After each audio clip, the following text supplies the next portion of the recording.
আসসালামু আলাইকুম সবাইকে। আজকের ক্লাসে সবাইকে স্বাগতম। আজকে আমি পড়াবো জৈব যৌগের রূপান্তরের ক্ষেত্রে ইথেন থেকে কিভাবে মিথেন প্রস্তুত করা যায় সেটা ব্যাখ্যা করব আজকে। তো ইথেন কি? আমরা জানি যে ইথেন হলো অ্যালকিন শ্রেণীর দ্বিতীয় সদস্য, যার সাধারণ সংকেত হইল CH3 বন্ড CH3। এটা হলো কি? এটা হলো ইথেন। এটা হলো ইথেন। আমাদের কি লাগবে?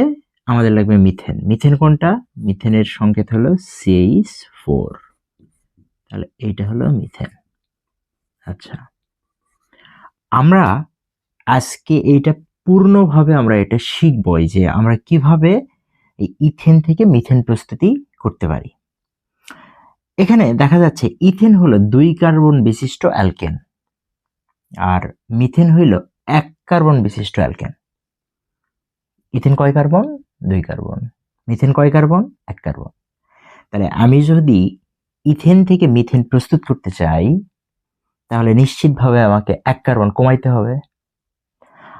আর এই যে 1 কার্বন কমাইতে হবে, এই 1 কার্বন কমানোর বিক্রিয়ার নাম হইল ডিকার্বক্সিলেশন।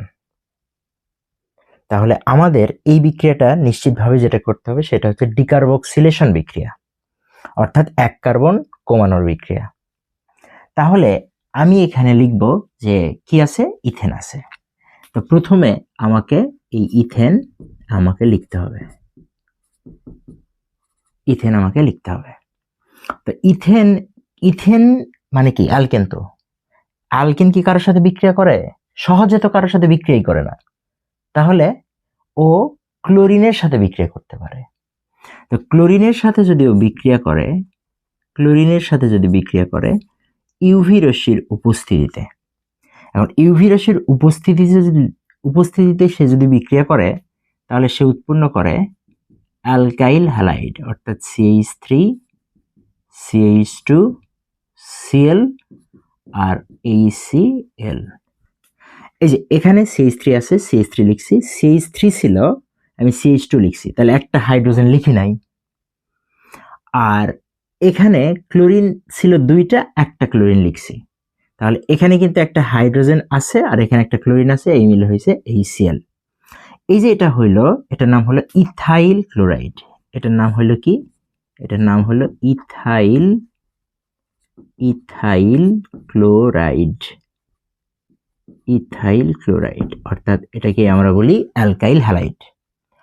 এখন এই যে আমি অ্যালকাইল হ্যালাইড এটা পাইলাম, এই যে এটা পাইছি যে CH3 CH2 Cl, এই অ্যালকাইল হ্যালাইড যে আমি পাইলাম, এই অ্যালকাইল হ্যালাইডের সাথে যদি আমি সোডিয়াম হাইড্রোক্সাইডের অ্যাকুয়াস দ্রবণ দেই, এই অ্যালকাইল হ্যালাইডের সাথে অর্থাৎ ইথাইল ক্লোরাইডের সাথে যদি আমি সোডিয়াম হাইড্রোক্সাইডের অ্যাকুয়াস দ্রবণ দেই, তাহলে আমি এখান থেকে পাবো অ্যালকোহল।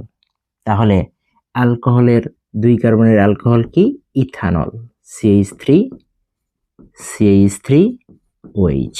এই যে এখানে CH3 আছে, এখানে লিখছি, CH2 আছে, তাও লিখছি, Cl চলে যায়, OH-টা এখানে অ্যাড হইল, এই যে OH। তাহলে আর বাকি থাকলো কি? সোডিয়াম। আর কি বাকি থাকলো? ক্লোরিন। তাহলে এটা মিলে কি বানালো? NaCl, sodium chloride. এখন এই যে অ্যালকোহলটা থাকলো, অর্থাৎ 2 কার্বনের অ্যালকোহল, নাম হচ্ছে ইথানল। ইথানল। এই যে ইথানল, ইথানল কি? CH3 CH2OH, ethanol.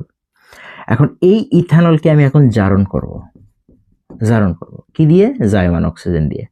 প্রভাবক লাগবে? হ্যাঁ লাগবে। কি প্রভাবক? K2Cr2O7 H2SO4। তাহলে পটাশিয়াম ডাইক্রোমেট উপরেরটা আর নিচেরটা হলো H2SO4, মানে সালফিউরিক অ্যাসিড। এদের উপস্থিতিতে জায়মান অক্সিজেন দিয়ে যদি বিক্রিয়াটা করাই, তাহলে এখানে একটা প্রশ্ন হতে পারে যে জায়মান অক্সিজেন কি? জায়মান অক্সিজেন হলো সদ্যপ্রাপ্ত অক্সিজেন। সদ্যপ্রাপ্ত অক্সিজেনকে বলা হয় জায়মান অক্সিজেন। অ্যালকোহলকে যখন আমি জার্মান অক্সিজেন দিয়ে বিক্রিয়া করাবো তখন সেখান থেকে উৎপন্ন করবে অ্যালডিহাইড, 2 কার্বনের অ্যালডিহাইড, সেটা হলো CH3CHO। এই CH3 নিছি আর এখান থেকে নিছি সি আর এখান থেকে OH নিছি, তাহলে এখানকার হাইড্রোজেন আর এখানকার অক্সিজেন বাকি আছে, এই মিলে বানাবে পানি। তাহলে 2 কার্বনের অ্যালডিহাইড, এটার নাম হলো ইথানাল, এটার নাম হলো ইথানাল। এখন এই যে আমি ইথানালটা যেটা পাইলাম, এটা কি CH3CHO, এটাকে যদি আমি আবার জার্মান অক্সিজেন দিয়ে জারণ করি তাহলে প্রভাবক লাগবে সিমিলার K2Cr2O7H2SO4। এখন যদি আমি এটাকে বিক্রিয়াটা করাই তাহলে এখান থেকে আমি পাবো CH3COOH, অর্থাৎ 2 কার্বনের ফ্যাটি অ্যাসিড। 2 কার্বনের ফ্যাটি অ্যাসিডের নাম হইল ইথানোয়িক অ্যাসিড। Ethanoic acid.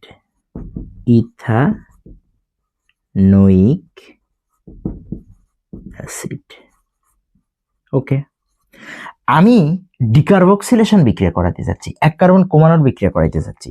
আমাদের মাথায় এটা একটু সেট আপ করে নিতে হবে যে 1 কার্বনের বিক্রিয়া যখন আমি করাবো, মানে 1 কার্বন কমানোর বিক্রিয়া যখন আমি করাবো তখন আমাকে এই অ্যাসিড পর্যন্ত আসতে পারতে হবে। এই অ্যাসিড পর্যন্ত আসার পলিসি কিন্তু এটাই, এই পলিসিতেই আসতে হবে প্রতিবার। এখন এটা 2 কার্বন আছে, আমার 2 কার্বনের জন্য আমরা হিসাব করতেছি, এখানে 2 কার্বন না থেকে 3 কার্বন থাকতে পারতো, কোনো সমস্যা নাই তো। 3 কার্বন হইলে 3 কার্বন, যেই পলিসিটাই হোক, আমার বিষয়টা হচ্ছে কি, আমার কার্বন সংখ্যার কোনো পরিবর্তন কিন্তু এই পলিসিতে হবে না, এই বিক্রিয়াগুলোতে হবে না। তাহলে আমি বুঝতে পারতেছি যদি আমি 1 কার্বন কমাইতে চাই তাহলে আমাকে অবশ্যই ডিকার্বক্সিলেশন বিক্রিয়া করাইতে হবে, আর ডিকার্বক্সিলেশন বিক্রিয়া করানোর জন্য আমার এই অ্যাসিড পর্যন্ত আসতে পারতে হবে।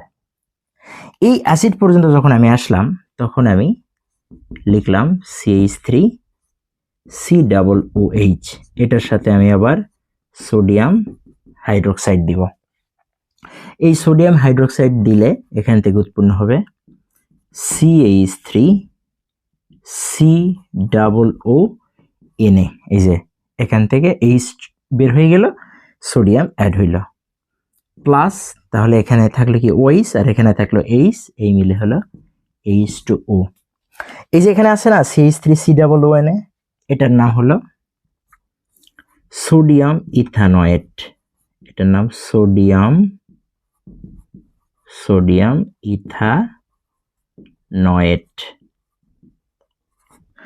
এই সোডিয়াম ইথানয়েটকে, এই যে সোডিয়াম ইথানয়েট আছে CH3COONA, এই সোডিয়াম ইথানয়েট, এই সোডিয়াম ইথানয়েটকে যদি আমি সোডা লাইম দিতে পারি, কি সোডা লাইম কি সোডিয়াম হাইড্রোক্সাইড এবং এটা ক্যালসিয়াম অক্সাইডের উপস্থিতি, যদি আমি এটা দিতে পারি তাহলে এখান থেকে 1 কার্বন কমে যাবে। অর্থাৎ এই যে আমি একটু দেখে দেই, এই যে এখান থেকে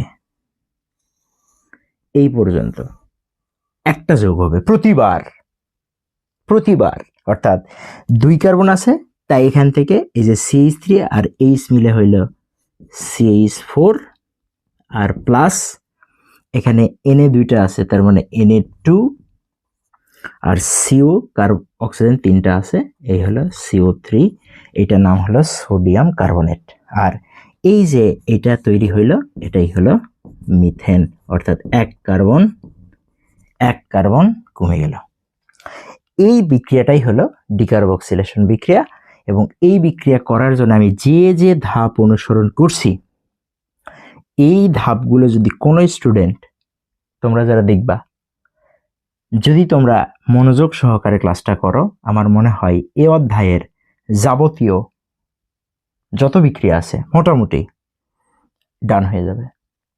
মানে যে ইথেন থেকে মিথেন প্রস্তুত করতে পারে সে সব পারে। রূপান্তরের ক্ষেত্রে তার মনে হয় না যে আর কিছু বাকি থাকলো।